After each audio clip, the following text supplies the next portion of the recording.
November 1998, 43-year-old Linda Marie Rutledge was found dead in Lexington, Kentucky, inside a burning business.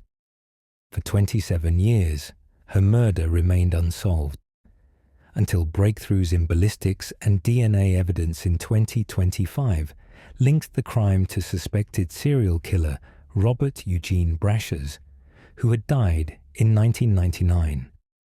This discovery gave long-awaited answers to her family and investigators. This is the story of Linda Marie Rutledge, a 43-year-old whose life was stolen, whose case baffled investigators for nearly 3 decades, and whose killer was finally unmasked in a twist that sends shockwaves through both Kentucky and the entire world of cold case investigation. It began, not with screams, not with sirens, but with smoke.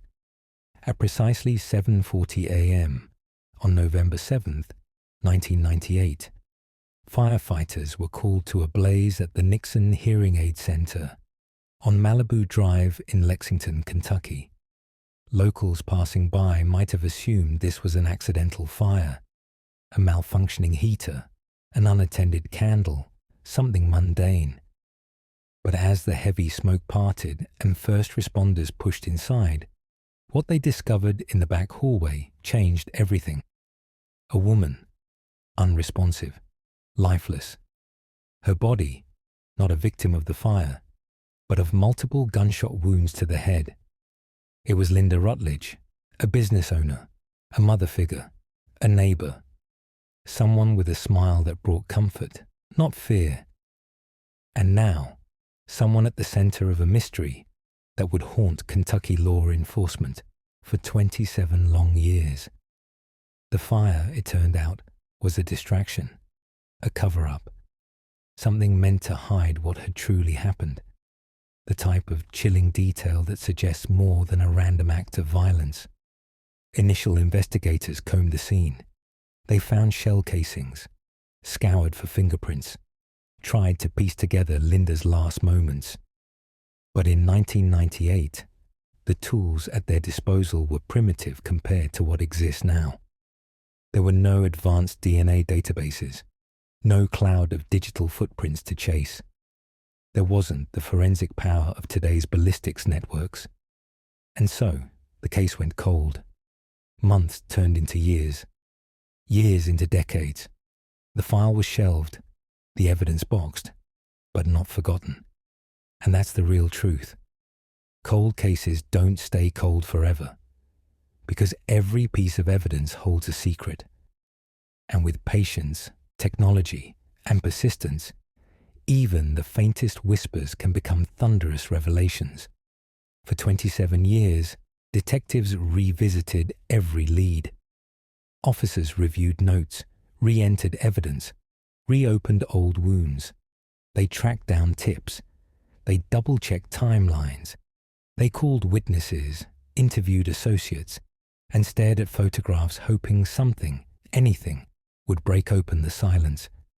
And year after year, that silence held fast. Until July of 2025.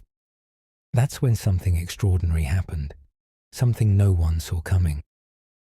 Lexington investigators received a call from the Austin Police Department in Texas. At first, it seemed routine. A message about a ballistics match. But this was no ordinary match. It was a link between the .380 shell casing found at Linda Rutledge's murder scene and another infamous crime. An unsolved horror known as the yogurt shop murders in Austin, Texas, dating back to 1991. Now imagine this. 2 crimes, thousands of miles apart, separated by time, geography, and decades of investigation, suddenly connected. A .380 shell casing fired from the same gun at both crime scenes. That wasn't coincidence. That was a signature. A whisper in the dark saying, "I was here." But the story doesn't stop with ballistics. There was also DNA evidence. A card that, when finally played decades later, revealed something more chilling than anyone expected. Samples collected from Linda's case were resubmitted for testing with modern technology, and when compared to the Austin evidence, the genetic code matched. Two crimes linked, not just by the bullet, but by the biology of the perpetrator himself. And that perpetrator? A man named Robert Eugene Brashers, a suspected serial killer with a trail of violence across state lines. A figure investigators had whispered about, but who had never been charged in Linda's case. Brashers died by suicide in 1999, ending the chance of ever arresting him while alive. But this new evidence, this undeniable linkage, finally gave Linda her name in the books of justice, even if he couldn't stand trial. Because in true crime, closure doesn't always mean a courtroom. Sometimes it means answers. Sometimes it means finally knowing. And sometimes it means justice for the living. If you're finding this story as jaw-dropping and intense as we are, hit that subscribe button and turn on notifications. Because stories like this don't stay cold forever. Comment below what you think happened in Linda's final moments, and we might read your theory in the next video. For investigators, the name Robert Eugene Brashers didn't arrive with relief. It arrived with dread. Because once detectives began pulling on that thread, what unraveled wasn't just one murder. It was the outline of a man who moved quietly, deliberately, and without remorse, slipping between states, jobs, and lives, leaving devastation behind him. Robert Brashers wasn't a stranger to violence. By the time Linda Rutledge was murdered in Lexington in 1998, Brashers had already been linked to multiple violent crimes across several states. He wasn't impulsive. He wasn't reckless. He was methodical. The kind of offender investigators fear the most. And that's what made Linda's case so difficult. There was no forced entry reported at the Nixon Hearing Aid Center that morning. No signs of a struggle that screamed panic, which meant one terrifying possibility. Linda may have known the man who walked through that door. Or at the very least, she trusted him enough to let him inside. Think about that for a moment. It's early morning. You're at work. You're alone. Someone arrives, not in a mask, not brandishing a weapon, but calm enough to get close. Close enough to pull a trigger. Multiple times. The medical examiner would later confirm that Linda had been shot in the head more than once. This wasn't random. This wasn't a robbery gone wrong. This was execution-style violence. And then came the fire. The fire wasn't meant to kill Linda. She was already dead. The fire was meant to erase her, to destroy evidence, to turn murder into accident. That detail alone told detectives something crucial. The killer understood crime scenes. Years later, as cold case detectives reopened the evidence boxes, they began to see what earlier investigators couldn't. Patterns, behaviors, decisions that aligned perfectly with Brashers' known criminal profile. Brashers was transient. He moved frequently. He worked jobs that allowed him access to businesses and people without raising suspicion. He blended in. And most chilling of all, he had access to a .380 caliber firearm, the same caliber that left its mark inside the Nixon Hearing Aid Center, the same caliber that echoed through the yogurt shop in Austin, Texas, 7 years earlier. 4 teenage girls were brutally murdered in that shop in 1991. For decades, the yogurt shop murders became one of the most infamous unsolved crimes in America, a case that haunted Texas the same way Linda Rutledge's haunted Kentucky.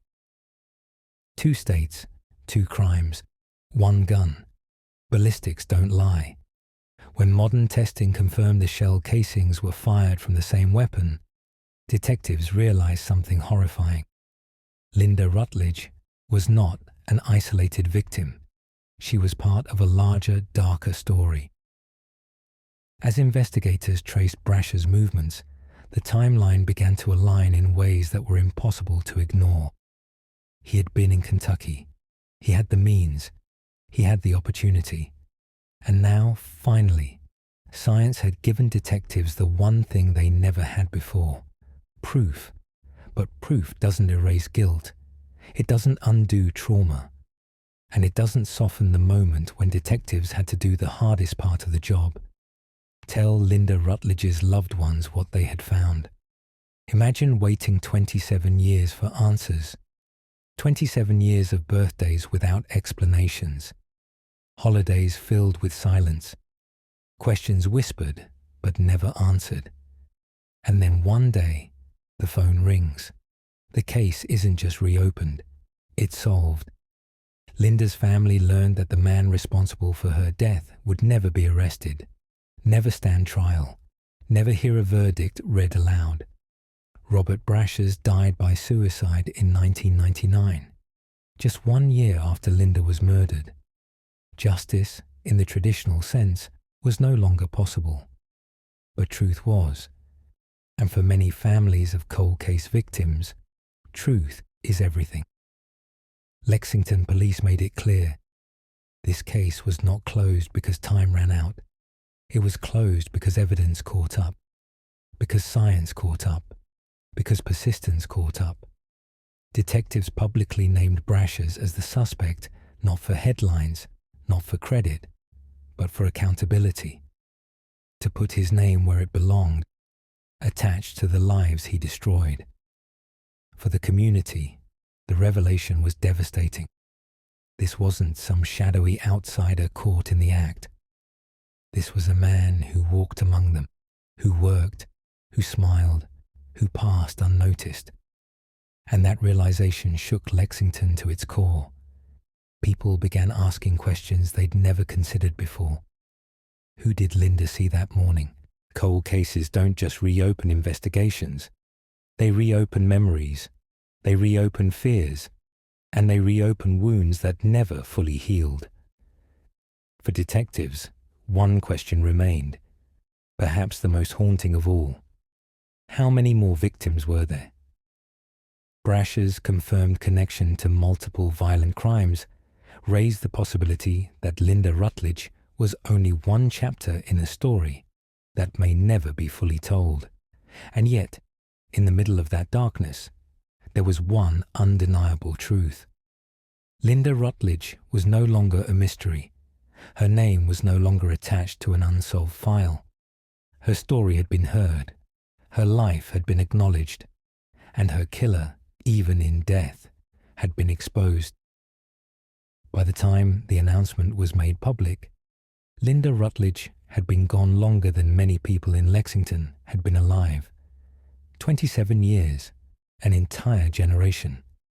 And yet, her case proved something investigators have long believed, but rarely get to say out loud. Time does not protect killers. It only delays the truth. When Lexington police officially named Robert Eugene Brashers as the man responsible for Linda's murder, the city didn't erupt with celebration. There were no cheers, no sense of victory. There was silence. Because what do you say when justice arrives decades late? Carried not by handcuffs, but by evidence. For Linda's loved ones, the answer was complicated. Closure is a word that gets used a lot in true crime. But real closure doesn't come with press conferences. It comes quietly. It comes in moments alone, when the unanswered questions finally stop circling. They learned that Linda didn't disappear. She wasn't forgotten. She wasn't ignored. She was murdered. And her murderer was finally known. Investigators emphasized something important. Linda Rutledge was never just a case number. Even when the file sat on a shelf, detectives revisited it. Evidence was preserved. Notes were protected. Because someone believed that one day science would catch up. And it did. Advancements in forensic ballistics, DNA analysis, and interagency databases turned what once looked impossible into something undeniable. A shell casing from a burn business in Kentucky spoke to a shell casing from a yogurt shop in Texas. Two crimes whispered to each other across decades. And when those whispers became a match, the truth could no longer be denied. But even with the truth laid bare, questions remain, the kind that may never be answered. Why Linda? Was she targeted, or was she simply in the wrong place at the wrong time? Did Brashers know her, or did he choose her because she was alone? What was said in those final moments? Did she realize what was about to happen? Those answers went to the grave with him. And perhaps that's the hardest part. Because while evidence can identify a killer, it can't always explain the why. What this case ultimately revealed wasn't just the identity of a murderer. It revealed the terrifying reality of how easily evil can hide in plain sight. Robert Brashers didn't look like a monster. He didn't announce himself.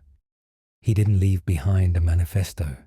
He lived quietly, moved freely, and when the pressure closed in, he took his own life, never facing the consequences of what he had done. And yet, even that didn't save him from being named. That didn't save him from the truth, because history has a way of correcting itself. Linda Rutledge's name is now spoken alongside justice, not silence. Her story is now part of the record, not a rumor, not a question mark, not a forgotten headline.